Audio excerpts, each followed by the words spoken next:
So it's been a while since I have vlogged my research progress.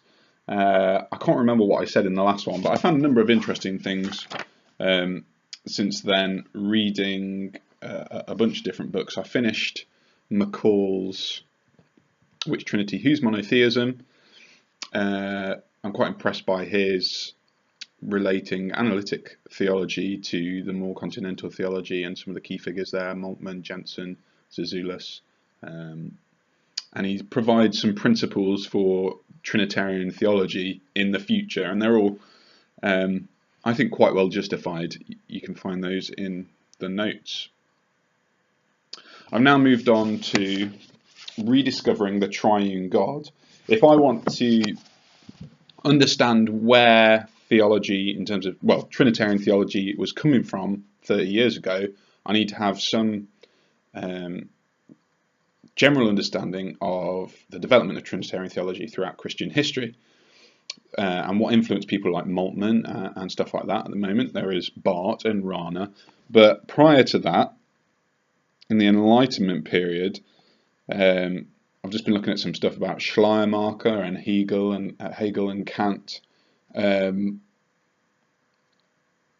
See why Kant's distinction might be difficult for people. So his distinction between the noumenal and phenomenal, and the fact that he raises difficult prospects for talking about God. But I have read Plantinga's Warranted Christian Belief, which addresses some of those objections that Kant raises to talking about God. And Plantinga seems to point out that they are vacuous. So I'm not particularly bothered about Kant's distinction between noumenal and phenomenal. And I don't necessarily think he has provided a Copernican revolution. You know, someone can't just simply reference Kant and then say we can't talk about God. That seems like a mistake. And it seems thoroughly unbiblical. What I'm reading at the moment is Rediscovering the Triune God by Stanley Grenz. And Grenz is summarising Christian Trinitarian history up until the end of the 20th century, and you will finish with T.F. Torrance's work, The Christian Doctrine of God. I intend on taking that out. That sounds like it's supposed to be like a magnum opus summarising a bunch of innovative Trinitarian thinking. At the moment, though, I've come across people like Schleiermacher and Hegel, both of whom I'm quite suspicious of. Schleiermacher, though he relegates the Trinity to an appendix, Grenz also points out that the Trinity is a way of for Schleiermacher to hold together these experiences of Father, Son, and Holy Spirit. So it's not entirely redundant in Schleiermacher's theology. On the contrary, Grenz argues that the doctrine of the Trinity provides a way of making sense of our threefold experience of God. But in and of itself, it suffers some major problems. Like I totally disagree with Schleiermacher's prioritizing experience as a way of doing theology and the kind of anthropocentrism that leads to. In terms of Hegel, I can see why he might be reacting to some of these ideas that seem to have been dispelled by Kant. But there's some really odd things that he seems to say. Seems to talk of God as an abstract principle prior to creation, where God self-actualizes himself. It just seems, I don't know, thoroughly alien to the Bible. The Bible talks about God as a person, not some sort of abstract principle that self-actualizes itself. Now, I can see what Hegel's doing. He's tying God, in a sense, to history, which, given the kind of Enlightenment speculations about the immanent Trinity, it is justifiable. But this idea of God being some sort of self-actualizing principle that actualizes itself in history seems to me to be rather worrying, since it, I don't know, almost makes it impossible to talk of God as triune prior to creation. it all seems very unorthodox, and I am feeling rather cautious about Hegel's way of understanding things. What does he say? In Hegel's philosophy, the timeless truth itself unfolds necessarily in history.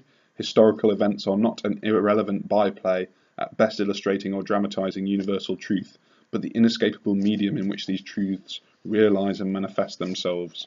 The abstract God, the immanent Trinity, comprises only the first logical moment in the divine dynamic, because Geist, I think he means kind of mind, spirit, is integrally related to the world process. The immanent Trinity must give way to what we might call the economic Trinity, to the Trinity in history that comprises the self-revelation and self-actualization of God.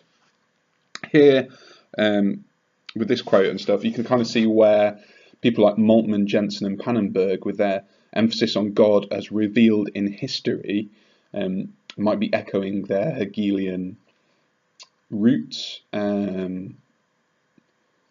mean, like McCall and people like Crisp have noted, there's some real problems for tying God's being to history, in case we make God somehow dependent on the world, or the world necessary alongside God.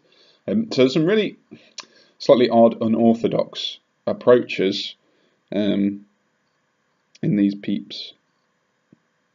I mean, I'm going to continue reading this stuff about Hegel, and presumably it moves on to Barth and Rana, and I'll start to think about those guys.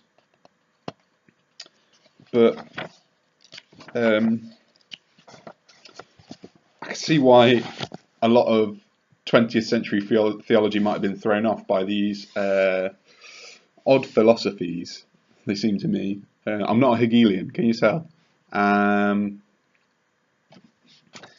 Yeah, I kind of feel a bit disappointed in 19th century theologians. There's a lot of talk about how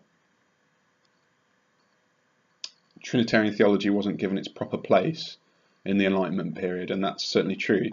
But I found also, I kind of thought, what would American Trinitarian theology look like at this period? What would American Trinitarian theology look like, say, in the early 1900s, when the Renaissance in Trinitarian theology is yet to begin? And I took a look at B.B. Warfield, because I'm a big fan of B.B. Warfield.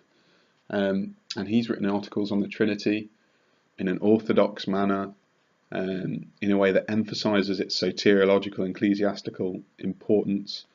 And so, although in kind of widespread trendy theology, the Trinity has been slated at that kind of period, you find in at least conservative theologians like Warfield an emphasis on its importance and relevance for soteriology and all these other things.